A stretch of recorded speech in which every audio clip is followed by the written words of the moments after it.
G'day, Tragic here. Ooh, it's Halloween. Yeah, whatever. We actually don't celebrate Halloween in Australia. Like, I've never seen a trick-or-treater in my life. And never been, obviously. And I've lived in 3 different cities. Never seen someone carve a pumpkin. Very rare you even see dress-up parties. Well, actually, dress-up parties are becoming a little more common because everyone likes to dress up. But, especially in, like, the generation below me, because, American culture permeates Australia quite a lot through television and movies now.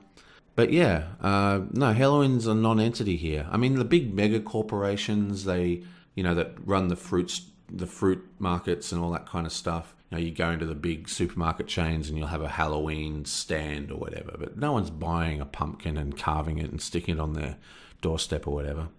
Anyway, regardless, in these international times of the global village, it's fun to use Halloween as an excuse to play a spooky game. And that's why we're playing Ghost Stories, one of the best solo games around. Absolutely love this game, but it is brutally hard. I mean brutally hard. This is the kind of game that you might win one time out of every 20 or 30 games. It's almost too hard. It can be quite frustrating, especially to players who aren't, able to cope with the mindset of just losing all the time. You can lose in a couple of turns. Sometimes you can lose right at the end. But this is one of those, if you're playing it co-op, which you're supposed to, this is one of those high five, jump up and down, hug each other, talk about it for the next 20 years experiences when you win this game. It's very cool. Now, there are ways you can mitigate the luck factor by having your own setup. There's actually ways you can set up the board, with player powers and tile positions to make your odds of winning greater, but we're randomizing everything as per you're supposed to. I do have a couple of custom rules though. I know you guys love it when I put in my custom rules, but I do.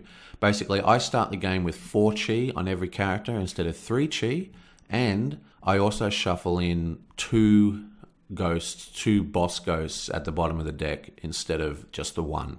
So a normal beginner's deck is 10 cards, boss, and then the deck. And we have 10 cards, boss, 10 cards, boss, and then the deck.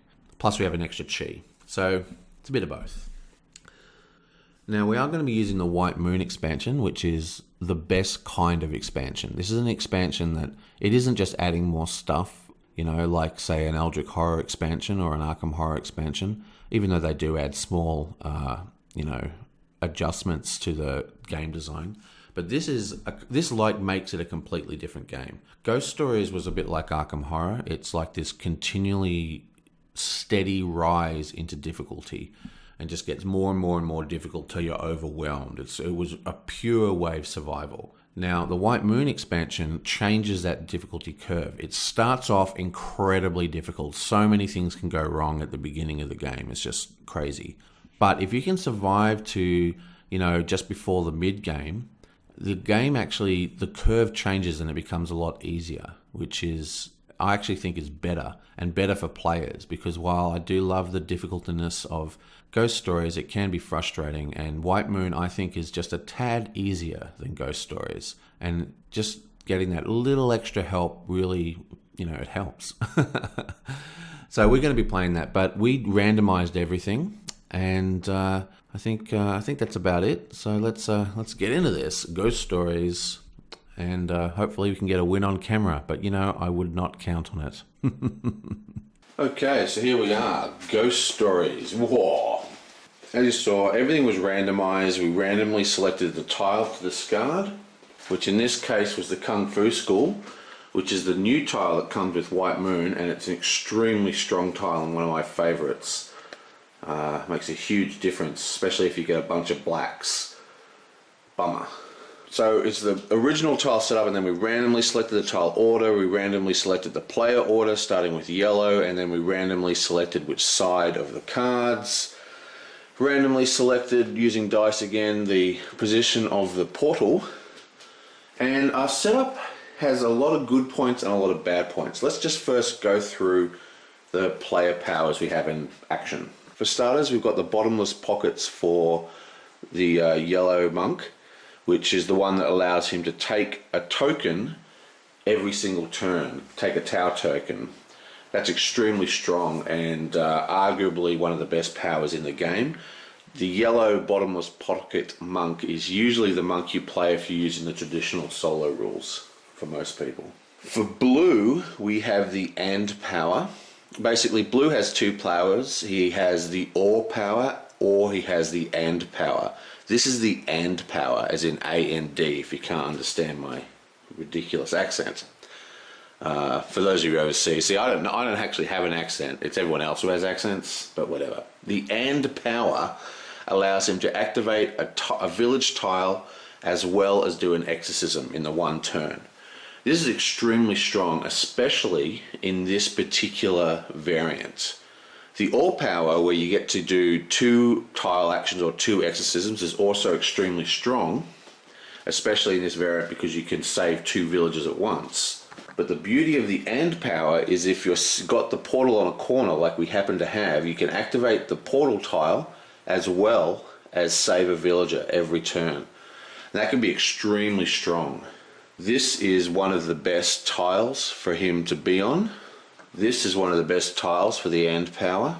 And luckily, this is one of the best tiles for the and power. So we have a very good, that's good. Blue monk, corner portal on top of a good tile. Excellent.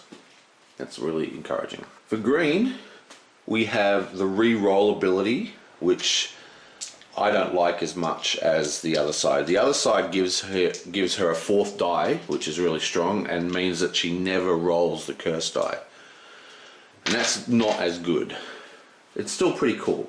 Basically, there's this tile here that allows you to move a ghost to any location and move a Tau monk of your choice. This is, in my opinion, the most powerful tile in the set, except for maybe the one that I don't own, which is the guard tower. And this combos really well with the green monk. If you have the green monk where he can never roll the curse dice, you can actually use this to move ghosts throwing curses onto the green player's board, and they'll never trigger. So that's a really strong combo that we're not going to have in this game. Even so, this is still an extremely strong tile, which we will be using a lot. And luckily, it's right next to blue, who's going to be up here at the portal. So, he can come down here and he can be moving ghosts and exercising whatever ghost is in this spot.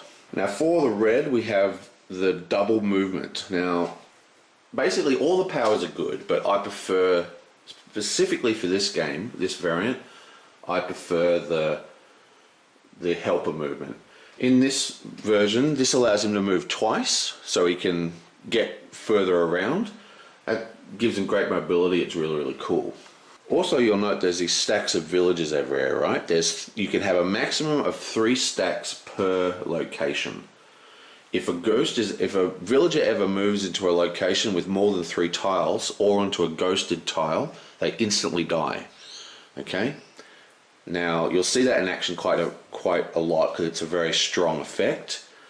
But I prefer the red's helper movement because in his turn he can move other people, and while he does that they can move villages around. So we're going to have a very bad mobility on the villages. But this power does allow him to say go boom boom and pick up move people around like that. Like he can go 1, 2 and pick up either this guy or this guy and take them straight to the portal in the first turn. It's very, very strong. So yeah, all the powers are good, but I have my preferences, and we got a couple of really good setup combo things going, and we got some that aren't as good. But even so, it just depends on what cards we flip over in the first couple of turns. Okay, so the goal of this game, as you know, is basically just wave survival. Ghosts will come out and attack us from all directions. We've got to save them, but we have the added complexity of saving the villagers. Every time a village dies, we get a little curse.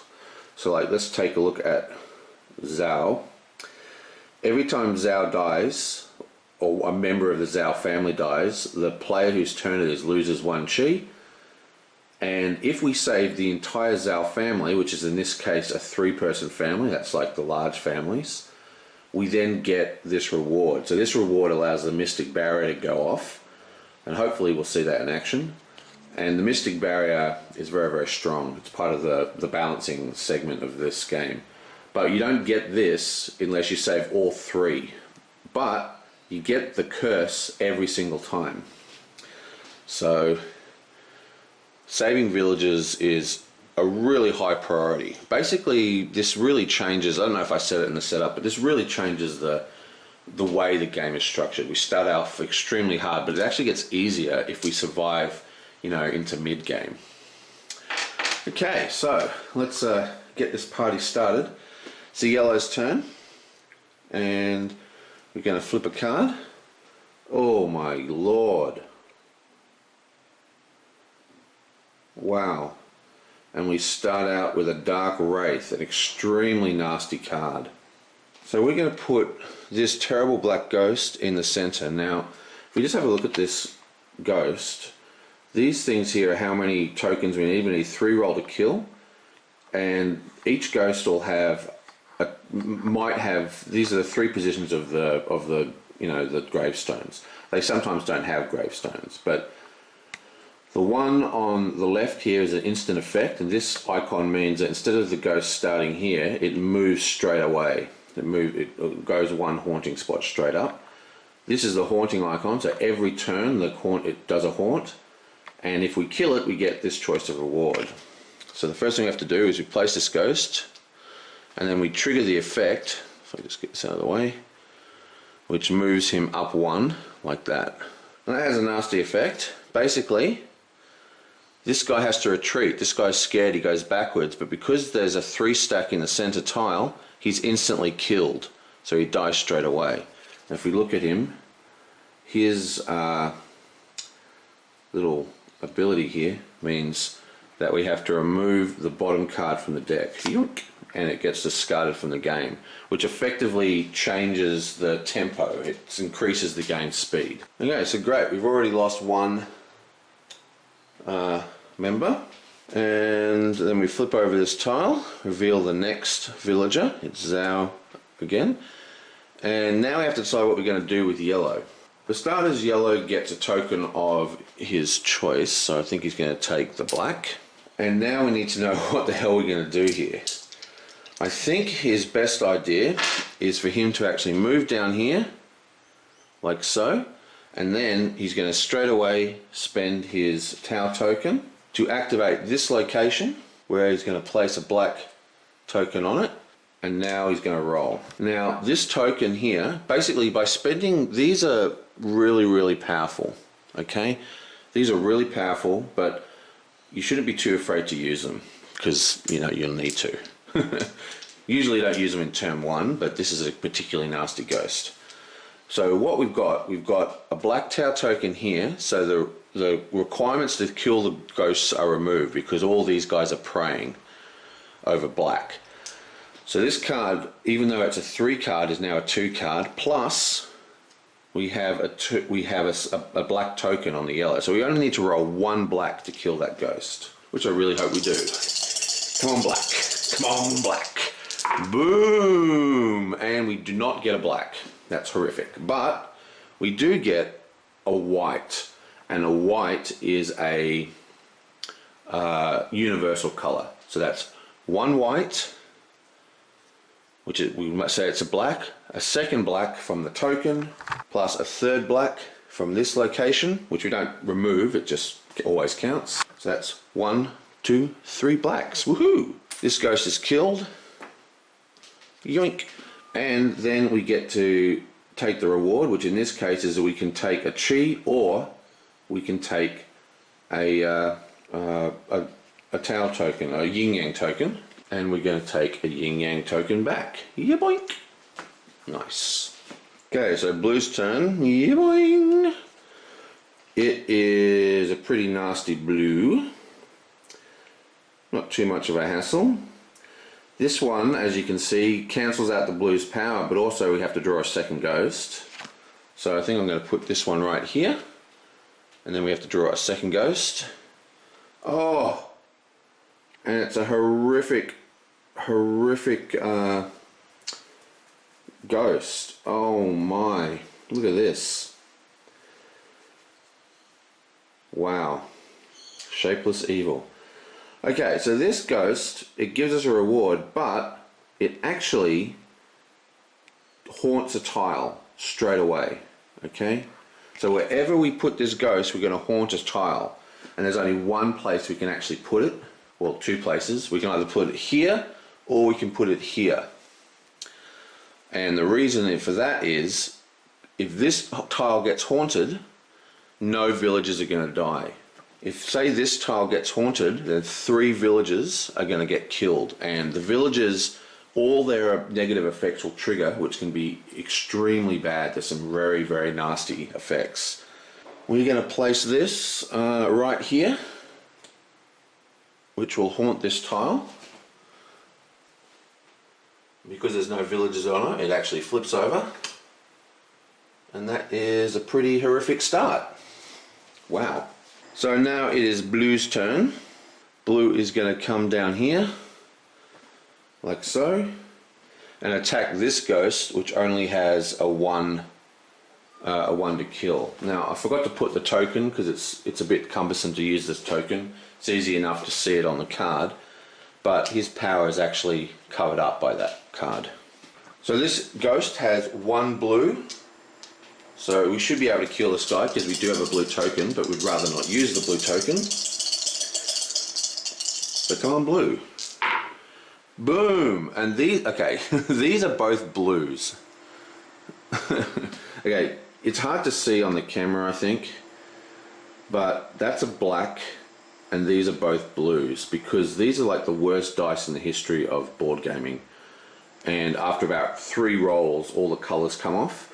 So I've had to paint blue spots onto them, and I've also painted green spots onto them as well. Now, because they all are fading, like, you know, so they're completely gone. I haven't worried about the white ones, which you can't see because they're almost worn off. There is a deluxe dice set that you can buy, which every time I go to buy is sold out. So I'm hoping there's a new print about to come. So with any luck, I'll be able to get it next time. But either way, this ghost is killed, which does clear the power. Okay, now it's green's turn. Yoink! Green has a nasty blue as well. I think we're going to place this one here,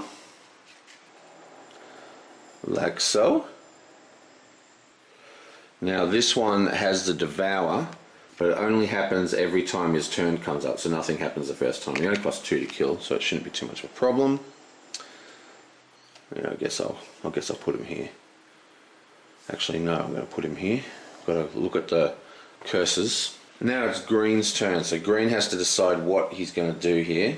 I think green is just going to go straight to here.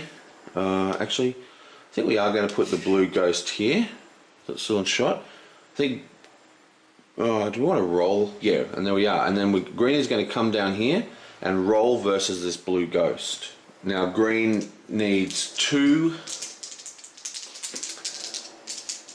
blues to kill. And remember, he's on the same thing as a towel, so he only needs 1 blue. Boom, and he gets 1 blue, 2 blue. Excellent. So I don't even need to do a re-roll. Let's re-roll for fun. Woohoo! Green. Green and blue, green and blue. So that is 2 blue. This ghost is destroyed, and we save ourselves another dead villager next turn. So now it's the red's turn. Yoink! And this is a more classic kind of ghost. I'm going to stick this one here. And he's going to go 1, 2 to this tile. And then he's going to roll. He only needs 1 red to kill.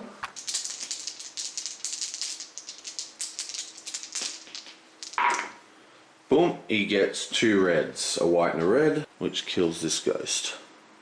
Yoink. So that was a pretty atrocious start. On the plus side, we exercised a lot of ghosts. On the negative side, we didn't move a single villager. And we lost our, our exit portal. So, not good.